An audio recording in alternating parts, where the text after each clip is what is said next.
दादा दादा दादा इसके लिए ही रखिए। हाँ ना ये ठीक है।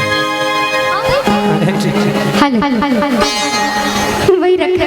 हाँ लेकिन एक मिनट से सुना भोला बाबा अब पार्वती मैया में झगड़ा भै गेल। इहो हमर पार्वती छी हमरा लिए।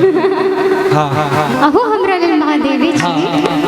तो सब हर पति पत्नी में झगड़ा होता है थोड़ा बहुत प्यार में। तो महादेव जी पार्वती मैया में झगड़ा भै गेल। कारण पार्वती मैया सब दिन महल में रहल बेचारी, ऐस मौज में रहल। हालांकि वो भगवान के लिए तपस्या की थी मगर अमीर परिवार से थी। अब महादेव के कोई ठोर ठिकाना नहीं। वो कहाँ रहते कहाँ खाते कोई गारंटी नहीं। वो एकदम जोगी आदमी। बियाह वाले दोनों में करके अहाँ की सब खेबै। पार्वती जी एक नंबर से भांग तांग छोड़ कर मलाई खुआ सब लाइन के दिलक किए। ढेर दिन तू जंगल में रहलो, आप पार्वती के पति भेलो, आप मती ठीक कर निक निक चीज खा। कहे हम नहीं माने वाला छी तोरा कहला। तो कहे की खेबे यहाँ। तो बाबा बड़े सुंदर भाव में कहते हैं। फिर पार्वती मैया का जवाब है कहे बाबा कि नहीं खाई खुआ मेवा नहीं मिश्री मलाई, कि नहीं खाई खुआ मेवा नहीं मिश्री मलाई। ये गौरा कि नहीं खाई खुआ मेवा नहीं मिश्री मलाई, कि धैले बानी तनी घूर के लिया गणेश के मम्मी के गणेश के मम्मी जल्दी से मेरा फरमाइश ला दीजिए, ना तो तब भाव चेंज हो जाएगा। भाव क्या हो जाएगा? क्या?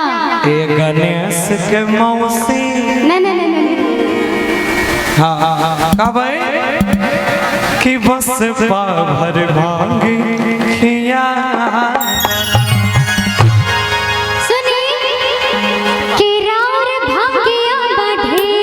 अच्छा आप पीसत हो न दे कि इतने भाव भर दिन पीसत हमर हाथ दुखा जाए, दिन दुखा जाए। कते पीसत हम पिसा गेल छी। किरार भांगिया बाढेर आप पीसत होला दे, होला दुख मोरे दुख सहाय ना।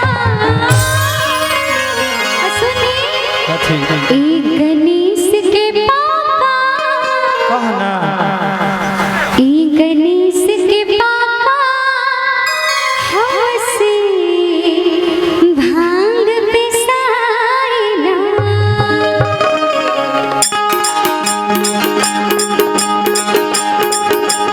मेरी तालिया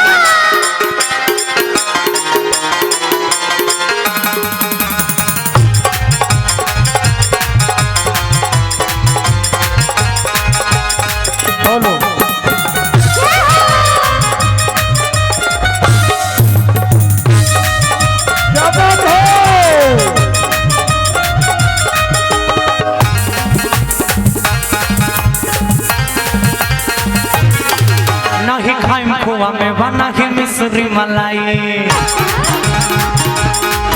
नहीं खाई खुआ में बना ही मिश्री मलाई, नहीं खाई खुआ में बना ही मिश्री मलाई, नहीं खाई खुआ में बना ही मिश्री मलाई। पहले बानी हो तो पीस लिया गणेश के मम्मी बस पावर भांग खिया। मम्मी बस पावर भांग खिया। किरार भागिया बाढेर पीसत होला दे, किरार भागिया बाढेर पीसत होला दे, किरार भागिया बाढेर पीसत होला दे, किरार भागिया बाढेर पीसत होला दे, होला दुख बड़ी दुख बसहाय ना। अरे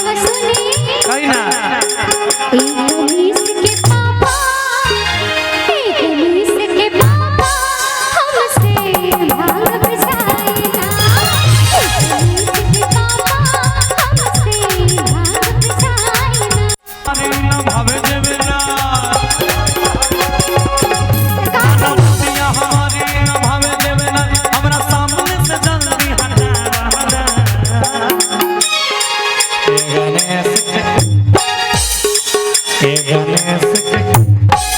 ले ताली बजा अच्छी छोटी सी हमारी प्यारी सी बहन के लिए जोरदार ताली होगी कि ये गणेश के मम्मी, ये गणेश के मम्मी,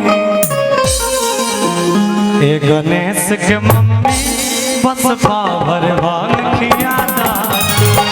गणेश के मम्मी बस पावर भान किया ना। और भागिया भागिर पिसे पिसे कोना दे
बोलो असुनी गौरव जी, आपका इजाजत हो तो कुछ नहीं तो भाव का भी मैं तो लेके आ जाऊंगा।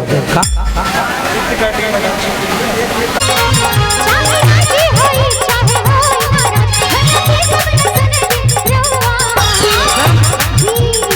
अब आप चाहे गुस्सा हो या चाहे नाराज हो आप नहीं बीच में करना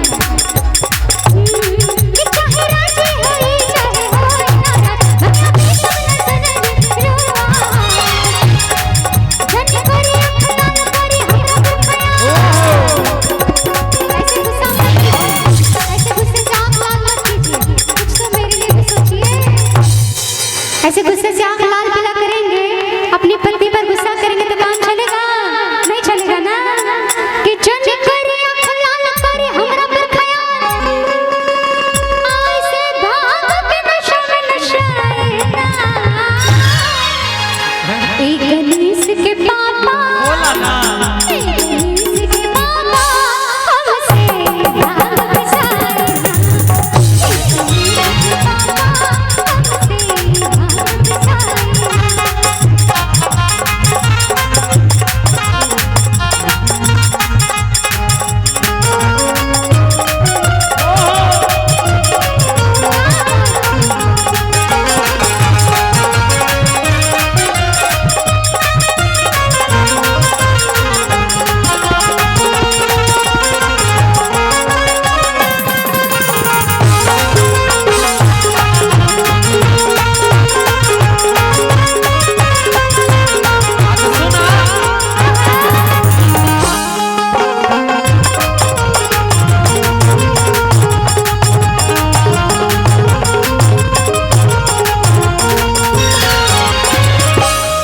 कि भले तू हमके भांग ना पिएबो, चला भांग नहीं पीबे, लेकिन गांजा बिना मजा नहीं आवे।